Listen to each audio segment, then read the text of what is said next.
Hello, Gov Seekers. What is up? It's Wednesday, early morning here. Sorry for the crazy time change, Lee and I schedule. And also there's a massive fire event here in Southern California. I can see the smoke billowing I'm about 20 miles away from Pasadena. The wind is blowing this way. I can smell smoke here. But very high winds. And then the Palisades in Malibu have been, and parts of Santa Monica have been evacuated. So been kind of a crazy night and morning. Yeah, the doesn't sound like much of it is contained. And I'm a Red Cross volunteer, so I've been getting a bunch of emails and phone calls and stuff last night and this morning. So a bunch of friends of mine have had to evacuate and everything. So a little crazy here. But climate change is a hoax, guys. Don't listen to it. It's a hoax. All right. We haven't done a show. It's our first show of the new year. Let us get into it. Hello, ladies and gentlemen. Welcome to Government Secrets episode 174 with the two most censored comedians in America, Lee Camp and Crab Elwood. Fire so play. Hey, man. We said we didn't want to do another show until your neighborhood was on fire. We said, let's wait. Let's wait. Oh, yeah. It's nuts. Like there's a cloud of smoke, like the sun. If I were to show you what the sun looks like, it's like this orange ball. It looks very dystopian. And I can see the smoke line. Like I can see the hills that go all the way to like Burbank and stuff. And there's sun. And then there's this just dark cloud over. Yeah.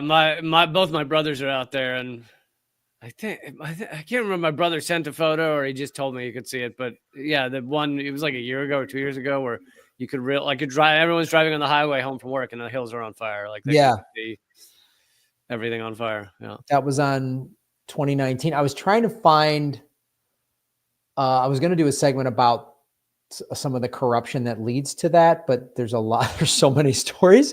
But I will just announce this little tidbit. Karen Bass, she was elected, I think 2 years ago, mayor of LA. It's come out. She's a Democrat, of course. First Black woman mayor of Los Angeles. It's come out that she cut the budget for the fire department to give more money to the police. Yep. Well, here's my answer. Send the police into the flames. They should go help the fire department because that's where the money's going.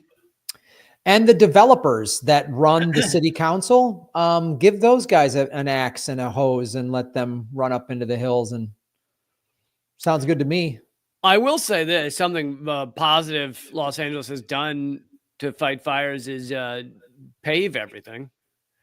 Because if you don't have forests left, it's a long-term plan. If you just get rid of forests, then we're fine. Pave it, make everything a mall. I mean, it's to cut the budget of the fire department in a city that has fires every year like this, not to mention just regular house fires. Yeah. And we're in an earthquake zone. Yeah. is mystifying to me. And has it changed at all that it's over half of the firefighters are prisoners who get paid $1 a day? Well, that depends. In the more rural areas of the state, yes, it's like the state land. Yeah. In Los Angeles, you have LA County Fire Department, and you have more legit. Yeah. Yeah, the trained firefighters. Yeah. But throughout the state, I mean, when you have the big fires on the big forest preserves and the big mountains, like kind of out away from the cities, that's when you get the prison labor to do it. Yeah, and I can't remember if they changed this, but these prisoners would often work for sometimes several years as firefighters, and they do all this horrible work and they get paid like $1 an hour or something. And then they get out of prison and they were not allowed to become firefighters because they were convicts. Isn't that a great system?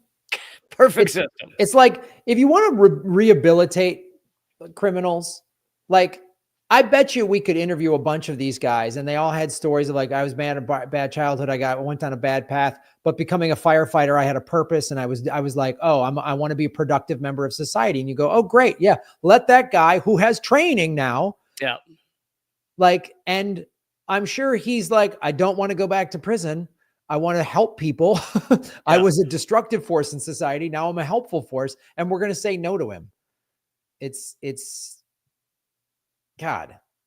It's like when stuff like this happens, you see the best and the worst in people. You see people really coming together. You see the community coming together. I'm a Red Cross volunteer. There's amazing people with the Red Cross. You see the fire department, which they're highly trained. They're the firefighters in this country and are given amazing training and resources. In the LA Fire Department, because I have to deal with this stuff every year, they're like, they do amazing stuff. And then you see, all these mutual aid and people wanting to help. And then I've been a Red Cross volunteer for so many years. I've been so many shelters, and the bigger the disaster, the more political it comes. And I've seen all the politicians come through the shelters with the cameras. Like, Yeah. God, I've seen them all. I've seen them all, from Governor Schwarzenegger to that's when I've seen them all. To Kamala Harris, to all of them. But do they at least bring with them a big sack of thoughts and prayers? Yeah, it's usually a lot of thoughts and prayers. Yeah, big sack. And it's just like, okay, man. And you meet their media team people and then the media. And then there's this, you want to see the most parasites of the planet. Whenever there's a single family fire, yeah, these guys will be out in droves when this fire settles, because there's already, I don't know how many homes have lost. Buy up the land or something. Well, there's those maggots, but when there's a single family fire, and this is the number one thing the Red Cross responds to, and there's no celebrity fundraiser for this, but a family will just lose their home burns to the ground. And oftentimes,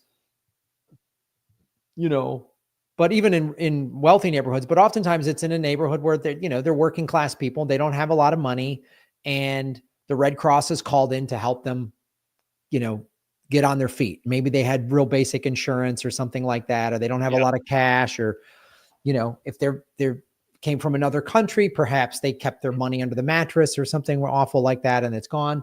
So the Red Cross comes up and takes care of the immediate, food, shelter, and clothing, right? The Red Cross is not a federal organization. It's a non-for-profit. And across the street will be these contractor guys who listen on scanners to where there's a fire. And then they have these guys go up with these cards and they write in these people's faces. So these people have lost everything. They're just sitting there with the clothes on their back. Their kids are crying, whatever. They got nothing. And some guy comes up and goes, I represent your insurance company, and puts a card in their hand, and they're trying to get them to sign something so they get the contractor deal before your insurance company gets involved. Like, they're like, hey, let's find someone at their most challenging moment. I get that these people don't have high-powered lawyers. You think that'd be an easy case in court of signing under duress or something. Exactly. There's a good chance that we know this low-income family doesn't have a good lawyer that's going to be able to even know how to fight that. Yeah. And you see these guys, and they're literally like, so your job is to listen to the police scanner for when somebody loses everything, to swoop in to get the contract. Hey, man, maybe there's a collection bin at a church you could just steal. Like, if they can find people to join Blackwater, they can find people to do that. So. Yeah, no, just a complete stacks of human garbage. But then again, the leaders, the people that we are told to look up to in this society, are also human garbage. So I think it's a trickle down effect. Well, you're right. Because we have this capitalist, greedy society. Yeah.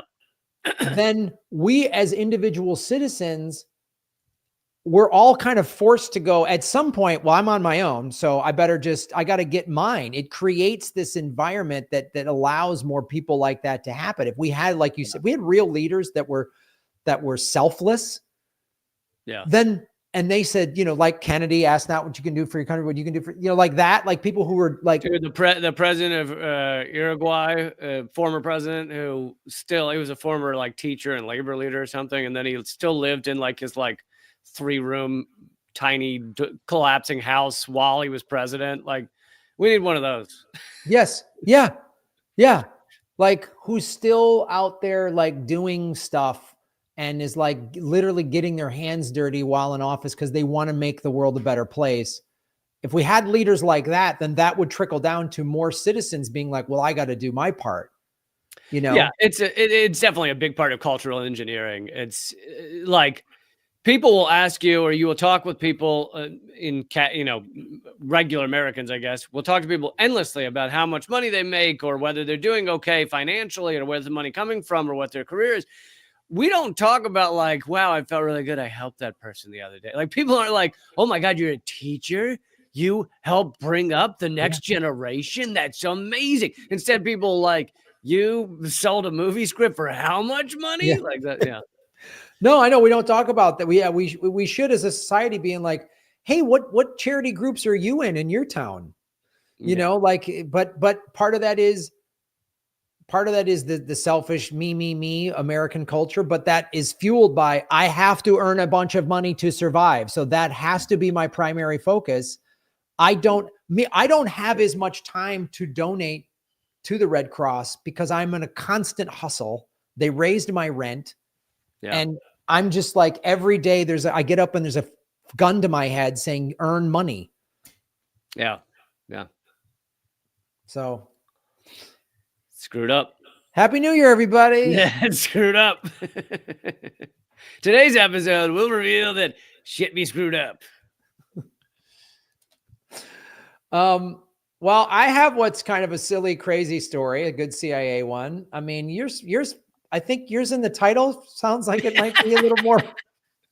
All Graham has right now is the title, which is the hidden cause of mass casualty events. You're saying that doesn't sound like a real ray of sunshine? It doesn't sound silly. That's all I'm going to say. I've got one about we kidnapped a satellite. So right there, we're already into kind of hijinks. Please tell me there was a black bag put over it. Just sort of a Ocean's 11 vibe, but with the CIA. All right. So do we want the laughs in the first half or the second half? Well, let's end on some laughs. I think we started this with fire and the corruption of the government. So it's a good transition into mass casualty. And then we'll go into jokes. Lee Camp, segment number 1. That was a horrible lead in. This. Here, I'll end this segment with a joke. It used to be that most of the burning in LA was herpes. How's that? Oh, wow. That was horrible. That is a mass casualty event right there. That was a mass casualty event. You said you wanted more jokes. It's your own fault. You did this. Could I pick the joke subjects before we go into them? That was a mass casualty event. That's actually the end of my topic. That's all I had for it. Is that the name of your next Zoom comedy special? Is mass casualty event? Yes. Deep hearty laughs about mass casualty events. Yes. All right, I interrupted your funny voice time. No, so. Just go ahead. Segment 1. Just you already fucked it up. Just go. All right. As we know, so I covered some of this on my live stream, but as we know, there's just been the 2, we can call them both terror attacks, the Cybertruck explosion outside the Trump Hotel, and the man who drove through the New Orleans crowd, killing 15 people. That one is especially horrific stuff. And most people now know that both of these individuals are military. Oh, they both were at Fort Bragg. They were both at Fort Bragg. More on that part later. But yes, both military. And I even found these numbers shocking. Like, even though I feel like I kind of study this stuff, I did not realize these numbers exactly. So Nick Turse, who does a great work over at The Intercept, he came out with an article. U.S. military service is the strongest predictor of carrying out extremist violence inside the United States.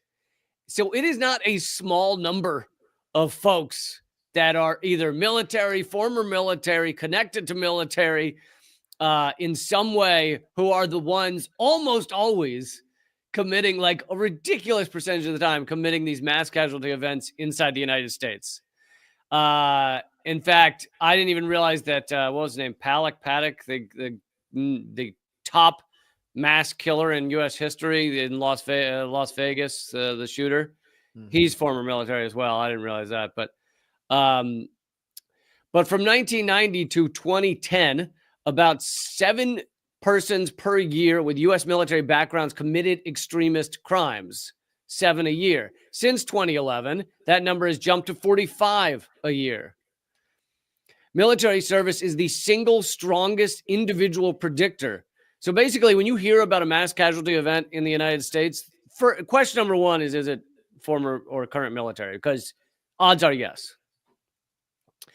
From 1990 to 2023, 730 individuals with U.S. military backgrounds committed criminal acts that were motivated by their political, economic, social, or religious goals, according to data from a new START report. From 1990 to 2022, successful violent plots that included perpetrators with a connection to the U.S. military resulted in 314 deaths, almost 2,000 injuries.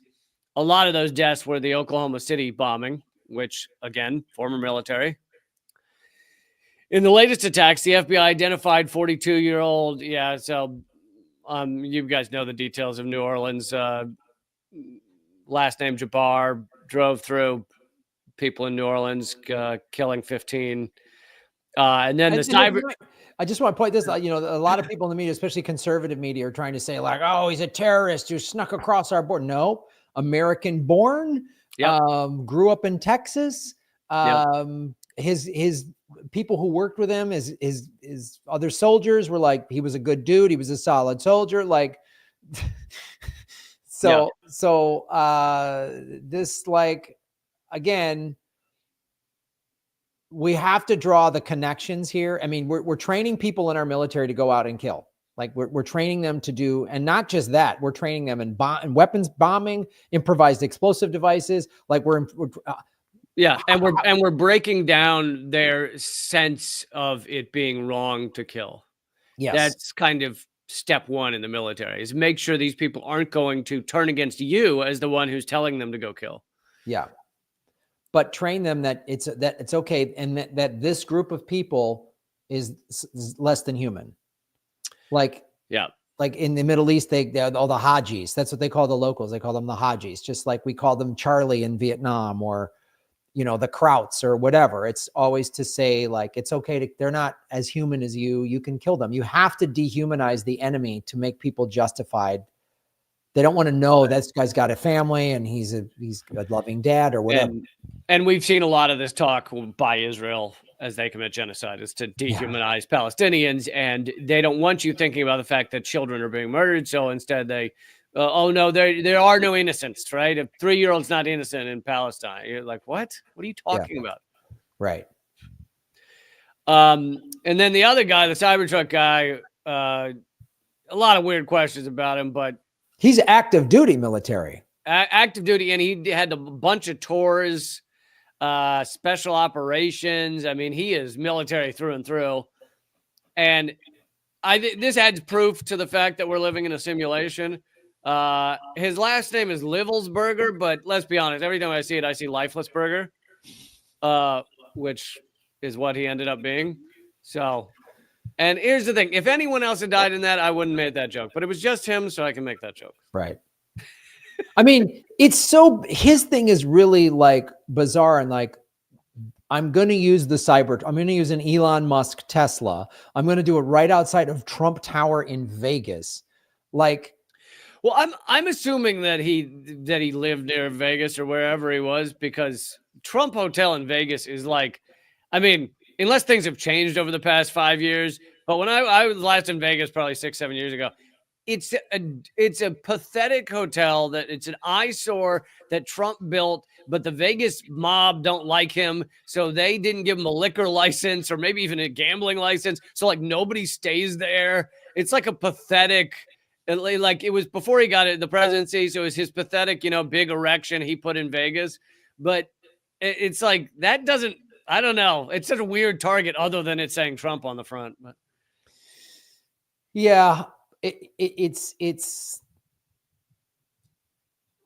I don't know. It's just it's so insane. Like, and the thing is with the country, first of all, you just can't rule out that someone is untreated mental illness. And if they're in the military, that these guys have had combat tours, if I'm not mistaken. So then there's PTSD. So that right there, and the training and access to weaponry and bomb making abilities, that on its own is enough of a reason. But we have to ask the question, especially on this show, when we've covered stuff like MK Ultra, and we always say like, oh, so we're supposed to believe that the CIA just shut that program down?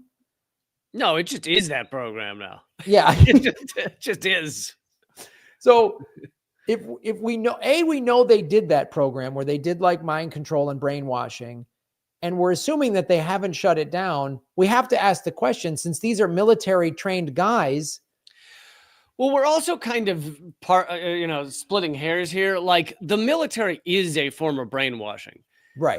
They may not be like dosing them with LSD, which is kind of what MK Ultra was. So I guess MK Ultra had this added level of the people didn't know they weren't signing up for these things, etc.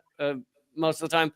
But with the military, it's like every bit of it is meant to, like we said, break down your defenses, your mental defenses. The army becomes your daddy and your family. It completely reinvents what your programming is. And so it is a form of brainwashing. Now, many people have signed up for it, so they don't view it as brainwashing because it's like, I signed up to shoot people for the U.S. government. Now that's what I'm doing. So they don't view it as brainwashing, but it's like, but that's what it is. It is reprogramming you as a killer. And there's 4 reasons why people join the military. Okay. First reason is they're patriots. They really want to serve their country. Okay.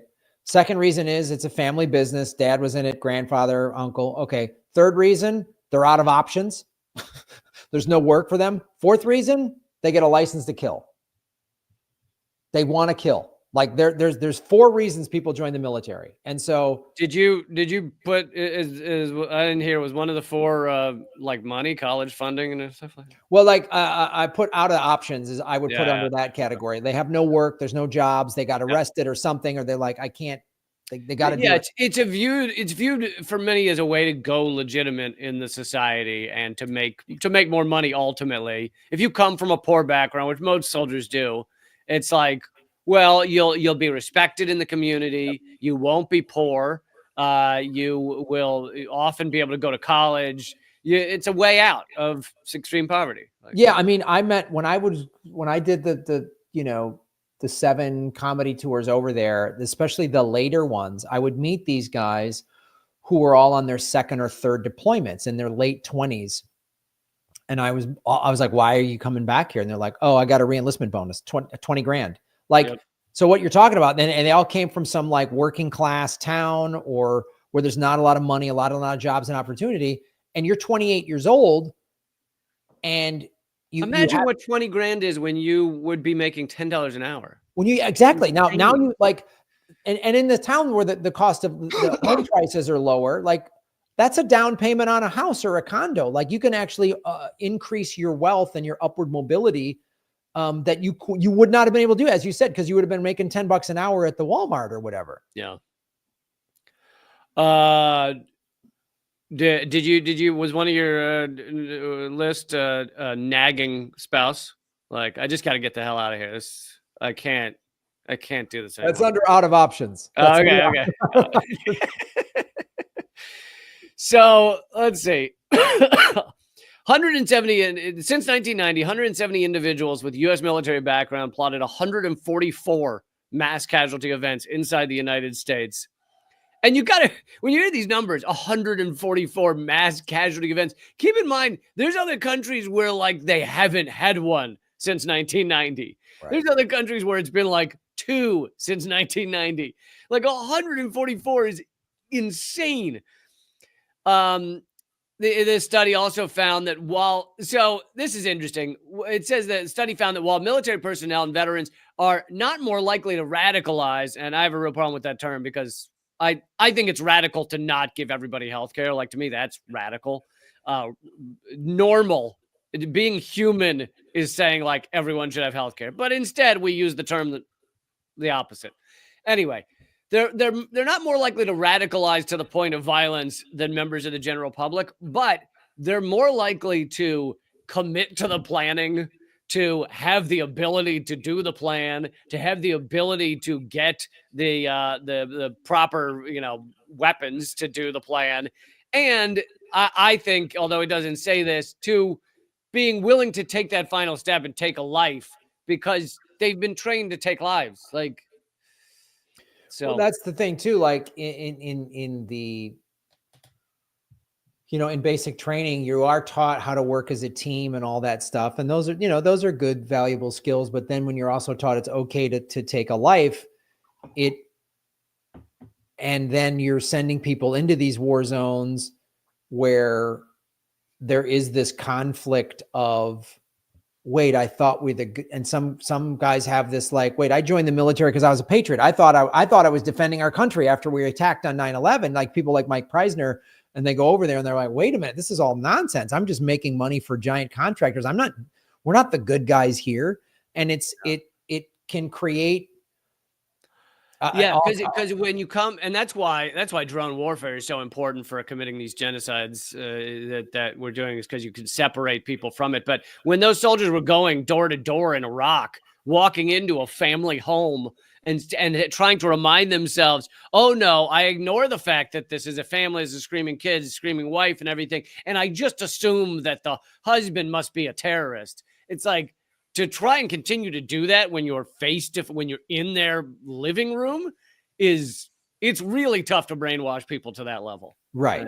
And you come back and go, so the only way to succeed with that brainwashing is then you just have to have a hatred of all of them. You either have this like conflict within you where you're like, I can't do this anymore because there's kids crying and there's the mom, she's not a terrorist. Like, and then there's some guys who are like, they're all maggots. Kick them, like they make that decision, and maybe that's where they have this sort of snap or whatever. And then there's the adrenaline addicts. I mean, I was researching this morning. I was going to do a thing because we're in the middle of this fire season, and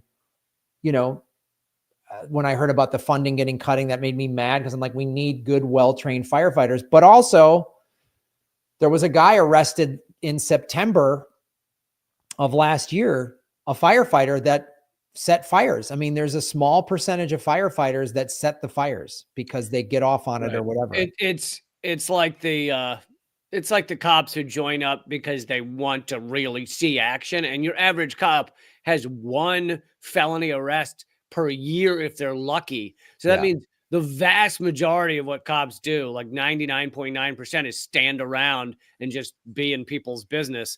It's not actually exciting or adrenaline pumping. So if you've joined up for that reason, if you're a firefighter joined up to be storming through burning buildings, you're not going to see much of that. It's a lot of sitting around the firehouse cooking meals.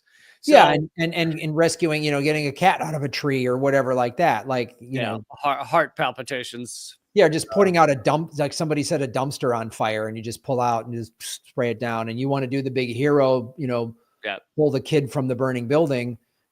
And then, arsonists, there's whatever, I'm not a psychologist, but there's some type of psychosis to being an arsonist. So they're going to go where the fire is. They want to be around fire. So they're going to join, just like the occasional Boy Scout leader wants to be around the children, if you know exactly. what I mean. Exactly. Same idea. It's the same idea. I mean, look, and what's awful about it is you don't want to then say, oh, all firefighters are psycho arsonists. They're not. There's people who join the police department and the military to do the right thing. They feel like, I want to help people, and there are cops helping people. There are times when the military has helped people, but then there's other people who join because they're nuts. Yep. And they're probably a small percentage, but it still happens. Yeah.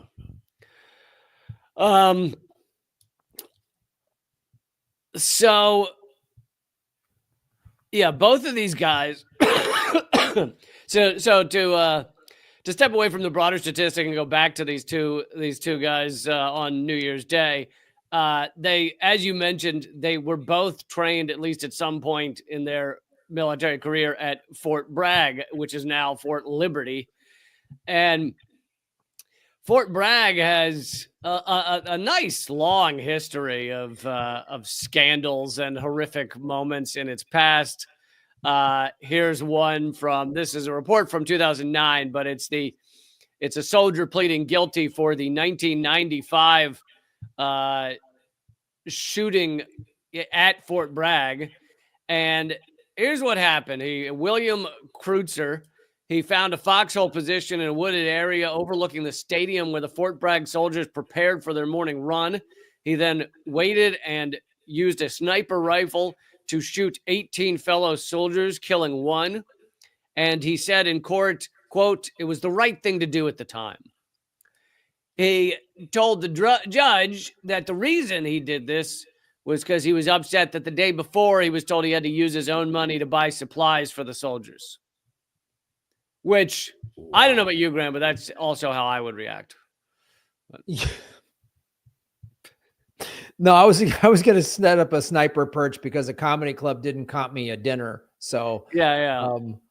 Make you, I mean, yeah. And, you know, teachers sometimes have to buy supplies for their kids. This is definitely the appropriate response. Apparently, by the way, he did go by the Army Medical Center the day before to say what he had planned, but they didn't have time for him. Well, this is part of the problem too, is we need a, wow. Thank you, Nays Garden, for Nays Garden. What's up, man? How you been?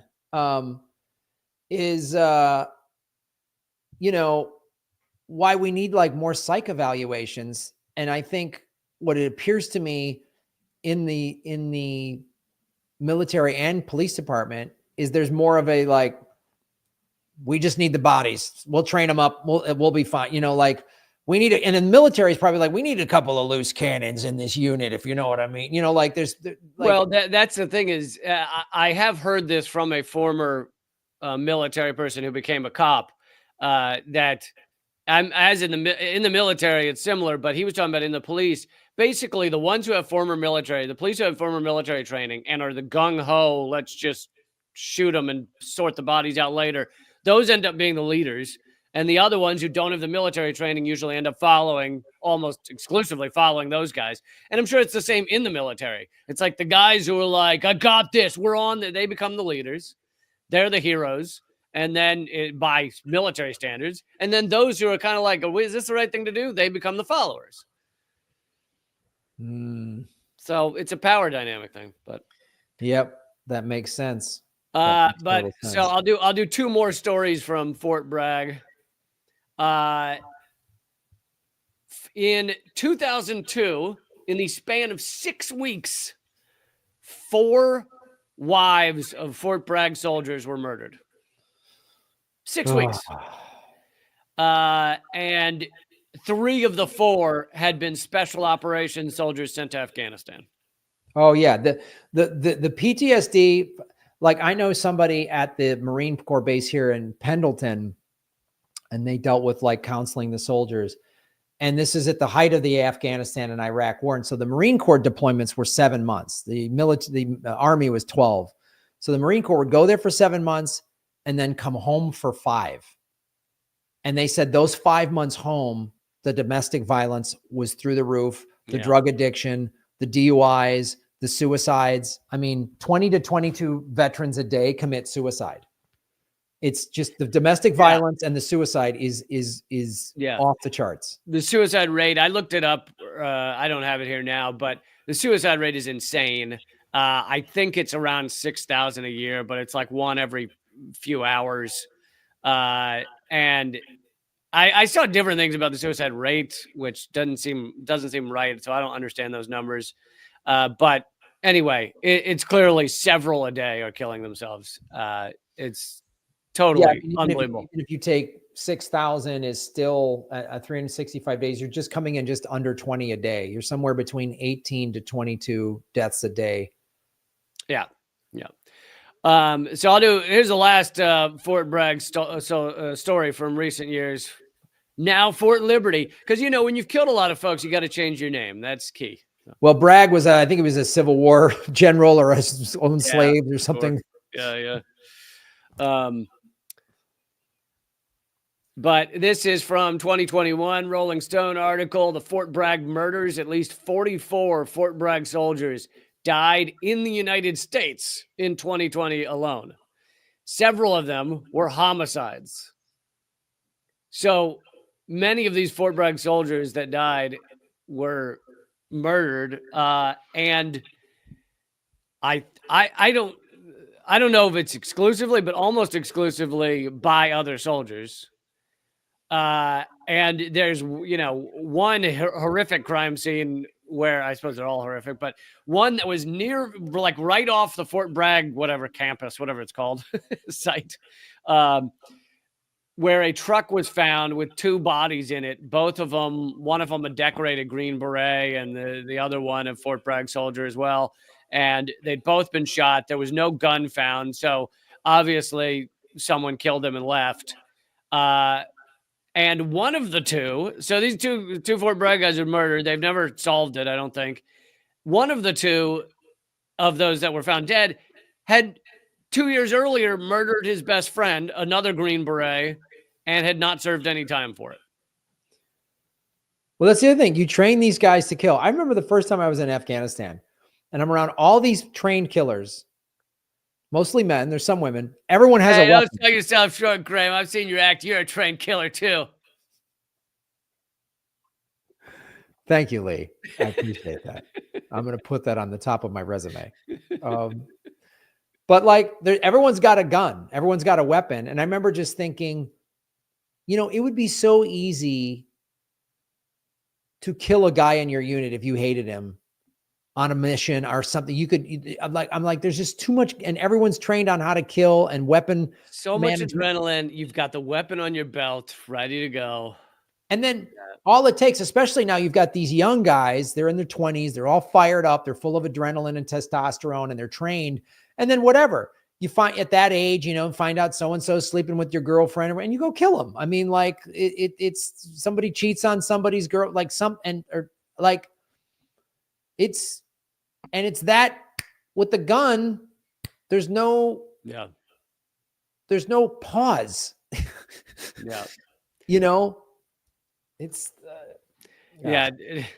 Doug Stanhope a while back had it was barely even a bit. It was more just a comment where he was talking about he's like gun control. He's like, some of gun control should be personal responsibility in the sense of, and I know that's some dumb right-wing talking point, but he's like, in the sense of, you got to know yourself. I know myself. I drink a lot. I'm often very depressed. I wake up hungover in the morning. There's not a lot to live for. I don't need a gun by my side. It's too easy. Oh yeah, I'd have blown my head off years ago if I was a gun owner. Are you kidding me? He's like, if you're quick to anger and it's a big guy fits a rage, don't put the gun on your hip. Yeah, if you're a guy that periodically looks out at the world and goes, "This sucks. This is a garbage heap," I wouldn't have a weapon nearby. That's just me. Well, you do have the nunchucks, so I don't know if you harm yourself with the nunchucks. That's the beautiful thing about a martial arts weapon. For me to kill myself, it would really hurt. There's not just this quick. It'd be like, there'd be a lot of hitting. Like you just do one of those and go, "Oh fuck, I'm fine." Oh, this sucks. That's the thing with martial arts. You have time to take it back. Time to take it back. Yeah. I mean, I have a katana, but to commit, seppuku, which is ritual suicide, there's a whole ceremony that goes into that. So you have to really prepare yourself emotionally to go into that. So yeah, I wouldn't have the time for the ceremony. That would be the thing that would stop me. I'd be like, dude, I am bored out of my gourd with this ceremony. I'm doing something else. I think it's just to slow it down. So just halfway through, you're like, you sure? You sure you want to? Like, this is a lot of business. I got to dude, I wanted to kill myself, but if I have to say one more incantation, I can't. I got to bow and pray to the sword. And then I get, come on. Can we just, fine. Yeah. I'll go to the gym. I'm just going to go watch more Deadliest Catch. I don't care.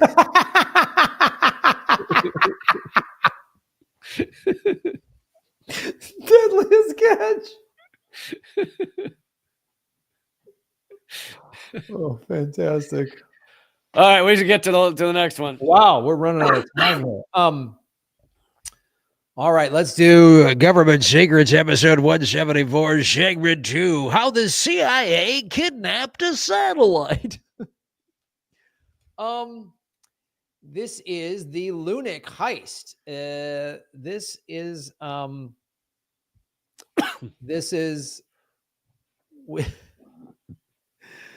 so what is this? Is a bizarre, of course, some of the best CIA nutty things were during the height of the Cold War.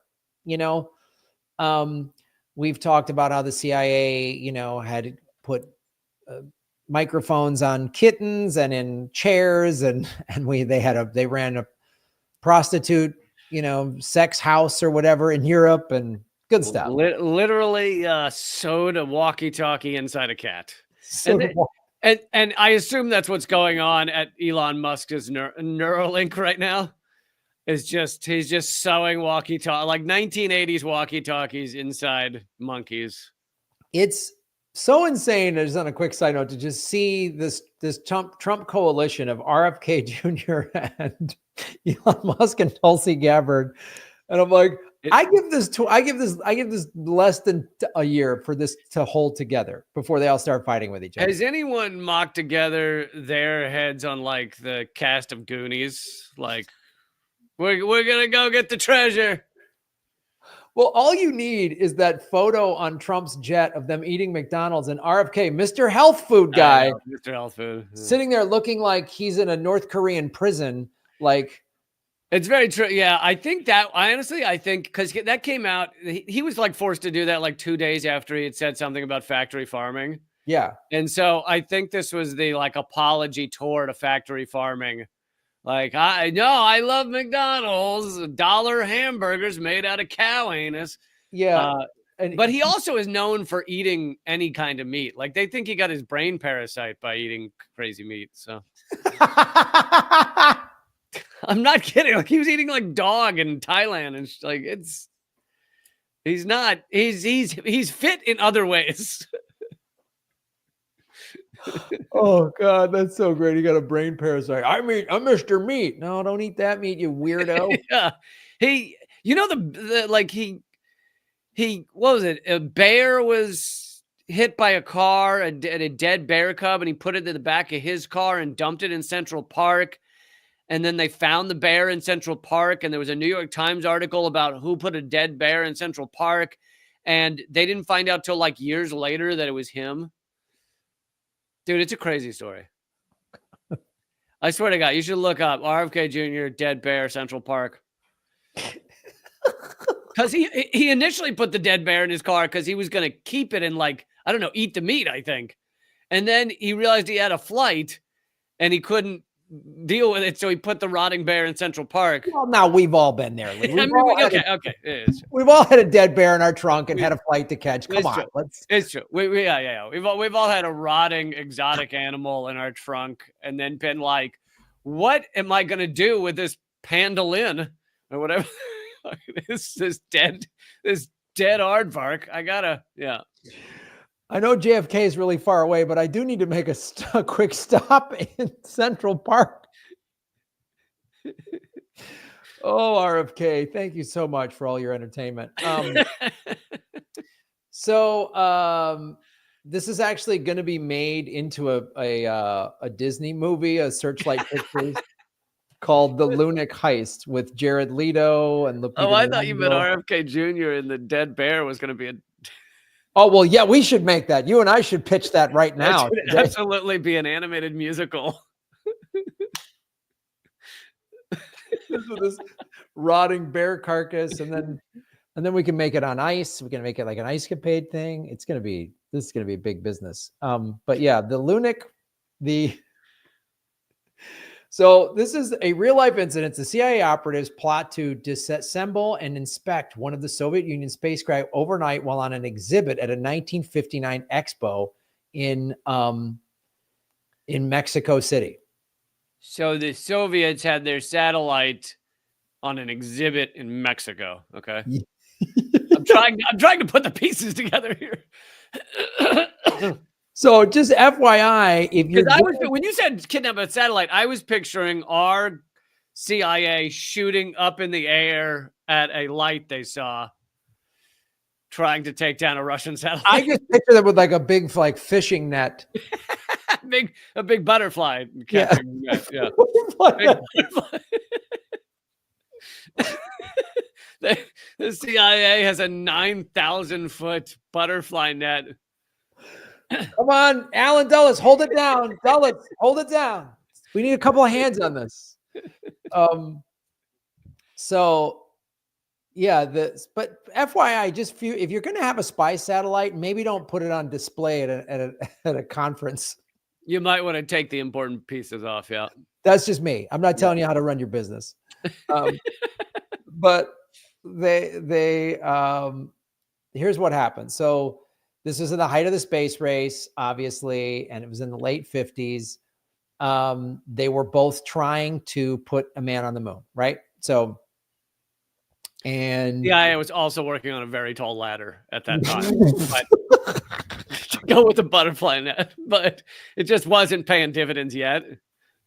Well, the first plan was they just they put like a sandwich for the satellite to come eat, and then it was going to get snatched up under a tree, but they couldn't get the satellite to come down under the tree. They were trying different food stuffs. They didn't know what satellites are into. Yeah. So they tried honey.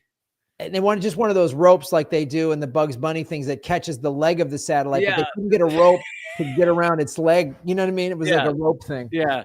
The biggest problem is getting the satellite to come under the tree limb. Yeah. I thought that would have been easier. That's just me, though. What do I know? No. So this is why we pay them the big bucks. Figure this stuff out. So after all these failed attempts with the butterfly net and the rope under the tree, we were worried that they were going to get to the moon first, right? So the September 13th, the Soviet Union achieved that goal with Luna 2, right? So they did Sputnik, and then they did Luna 2, which was they got that in 1959. So that was a huge deal. And everyone was like, oh God. What they did is then Lucknick 2 was then on an exhibit. The CIA team, they hold on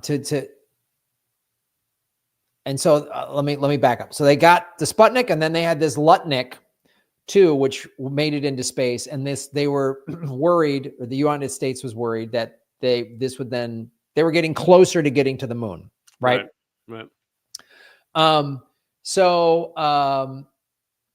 This then in 1959 is when it was at the exhibit in Mexico, and the CIA action team dismantled the Lucknick 2 exhibit document, and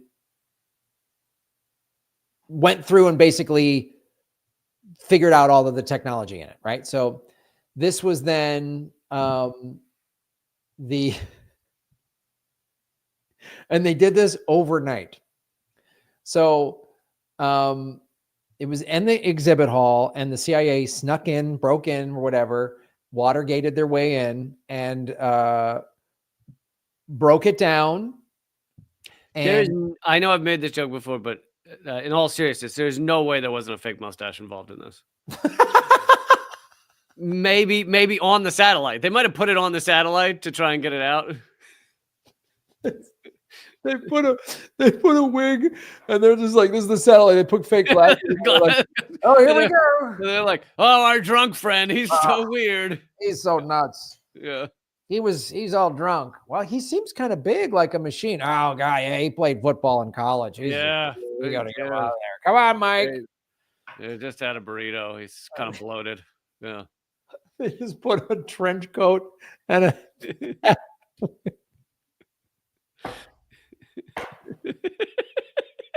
And they're rolling him. That should be a tip off. If people are ever trying to roll someone out of a museum, then... And they put one of the shorter guys underneath to make the voice like, "Oh, I'm drunk, mate." And they Yeah, give him an yeah. English accent for some reason. And then, Well, and then the guards actually found the little person in the trench coat, and they thought that was it. So they were like, "Don't do that anymore. yeah, Just don't don't bring little people in here. They're not allowed in here." yeah, Yeah. don't let them drink. Oh, and so that's how they got this. They gave a weird Or accent. or knowing the CIA, they just went way overboard and they like shot all the guards. They killed like 13 Yeah, people. kill their families, just Yeah, blew up yeah, everything, yeah. made it all look accidental. Like, wow, 15 guards all died on the same night. Why did that museum blow up like that? Well, Oh, gas leak, yeah, gas leak. some Gas new avant-garde art. So a team of CIA officers gained unrestricted access to the display for 24 hours, which turned out not to be a replica, but a fully operational system comparable to the Lutnik 2. The team. Okay, that then is on the Russians. You don't Yes, yes, you don't put yes. the fully operational What one. are you doing? It's like, oh man, I just posted all my bank and social security info online, and then someone hacked my account. How did that happen?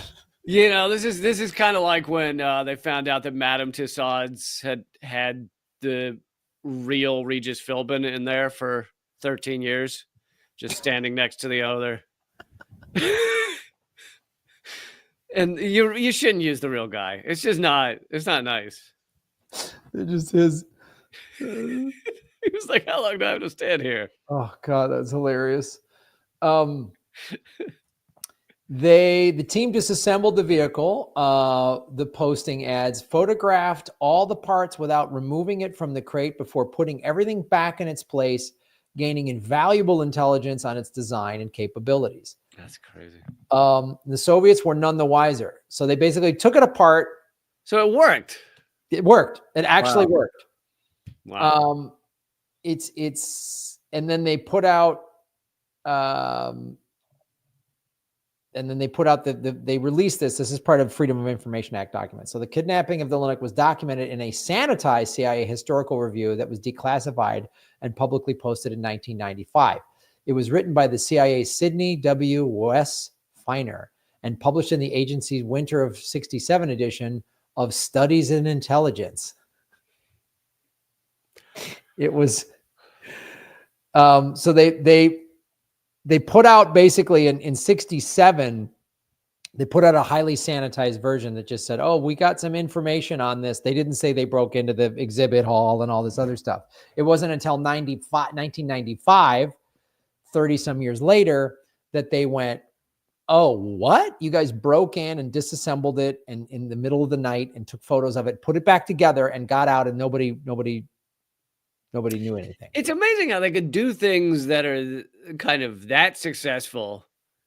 At the same time, they're like, you know, Russia's like, yeah, Lee Harvey Oswald just kind of wants to be a Russian citizen. No, we believe you. Absolutely. He just happens to want to live here for a few years. Of course. And then we just believe that he came back from the Soviet Union and was given a passport. Just not just given a passport. He was staying on the couch of like one of the top CIA guys for a while. Like, yeah.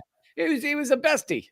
Yeah. He was in the counterintelligence, like double agent training program. You know, remember we figured that's designed to go to Russia and say, "Oh, I hate America," and then collect intel and come back.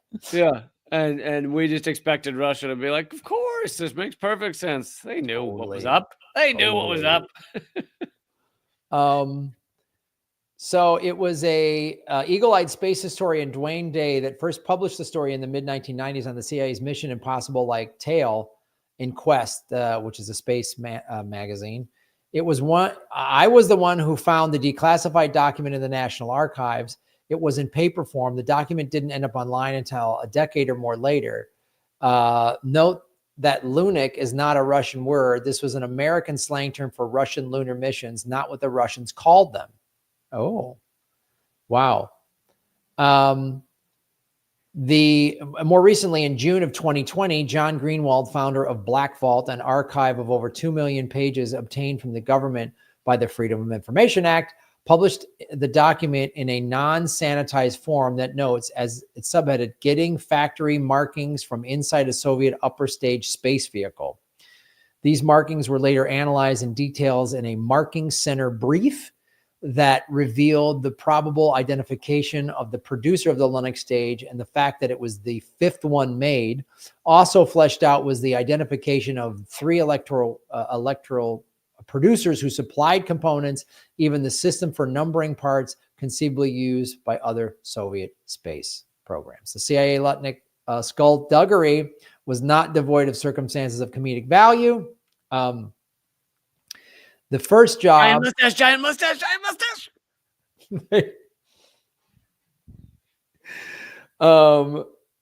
They, while trying to put things back together, the first job, resecuring the orb in its basket, proved to be the most ticklish and time-consuming of the whole night's work, notes the document. Indeed, the way the nose and engine components were designed prevented visual guidance to easily reassemble. So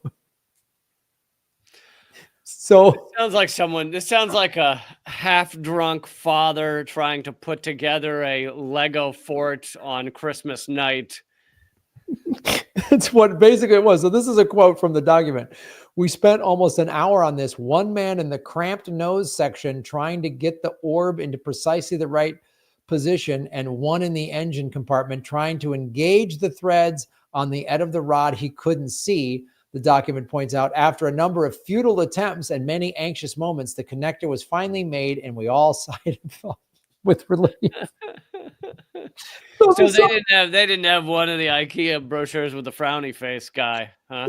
Some guy like in the inside trying to. I can't get the thing.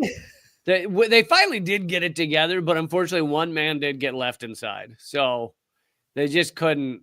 There was no other way to do it. And he's technically the first man in space. They wanted to know. By the way, this is giving me an idea. Could we go into like the Museum of Film and Television, quietly steal the warp drive out of the Star Trek Enterprise, and then break it open to figure out how to make warp drive? I'm in. I mean, when are we doing this? I don't see. This is one of my better plans, honestly. This is very much in. You had break in to get to Star Trek Enterprise. That's all I needed to hear, Lee. Anything after that. Like, before even hearing the story, I could have said that to you.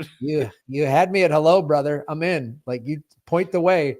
Where I know where the Paramount lot is. Let's go. I'll get us there. I feel like 100-year-old William Shatner would help us. He's got his fingers on the pulse. After the election, he's talking to Bill Maher like, I don't understand. The economy's great. Yes, Bill. It's great for guys that have probably, $10 million a year in residual checks from one of the most famous franchises ever. William Shatner said the economy's great. Yeah, he was perplexed after Harris lost. He did that Bill Maher, not Bill Maher's regular show, but the Bill Maher podcast. Yeah, the garbage podcast where he tells everyone Israel's fine to bomb children. Yeah, but the woke is the main issue in America. Yeah, no, well, and if you watch, I've seen this in more than one clip. If the real concern of his, that's really the scourge on America, is his garage doors. Apparently, they required like 2 or 3 inspections for him to change his garage doors. Oh. And he brings it up on just about every episode. How the fascism is creeping in because his garage doors, his mansion's garage doors had to be inspected. Oh, God. It's so hard to have an 8-figure net worth and you got to fix your garage doors. It's a rough life. Yeah. It's so, and then the woke police are making you, they're coming after you. Yeah. Really so hard. Your life. Billy. Go ahead. So for the mission accomplished, kidnapping Lunik was an example of fine cooperation on a job between covert operators and essential overt collectors. That was the final thing that was said in the document. Nice. So great story. Where they're making it into a movie with Jared Leto. It's going to be fantastic.